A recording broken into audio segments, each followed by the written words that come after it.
আসসালামু আলাইকুম। আজকে আমি আপনাদের সাথে টমেটোর সস তৈরি করার রেসিপিটি শেয়ার করব। তাহলে চলুন দেখে নেওয়া যাক। আমার প্রয়োজন মতো টমেটো নিয়ে নিয়েছি। আপনারা আপনাদের প্রয়োজন মতো টমেটো নিয়ে নেবেন। আমি এখানে চিনি নিয়ে নিয়েছি, একটা রসুন কুচি করে নিয়েছি, কিছু কিছুটা তেঁতুল নিয়ে নিয়েছি, লবণ নিয়ে নিয়েছি এবং সয়াবিন তেল নিয়ে নিয়েছি। তাহলে চলুন আমরা দেখে নিই কীভাবে টমেটো সস তৈরি করব। চুলায় একটি প্যান বসিয়ে নিলাম। প্রথমে সয়াবিন তেল দিয়ে নিব, এর মধ্যে আমি রসুন কুচিগুলো দিয়ে নিব।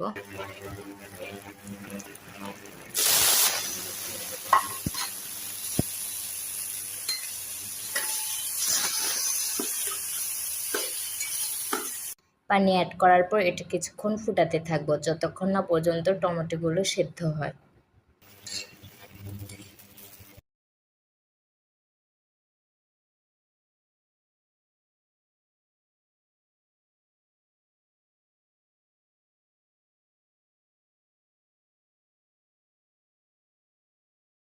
এই টমেটোর সসটি যার ঝাল ঝাল খেতে ইচ্ছে করবে সে এই সসের সাথে হালকা পরিমাণে মরিচ অ্যাড করতে পারে, কিন্তু আমার ঝাল ঝাল খেতে ভালোই লাগে না, আমার একটু টক খেতে ভালো লাগে, তাই আমি এর সাথে ঝাল অ্যাড না করে টক অ্যাড করেছি, অর্থাৎ তেঁতুল অ্যাড করেছি।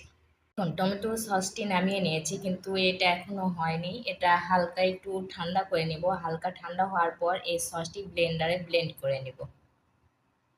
আমার টমেটো সসটি হয়ে গেছে।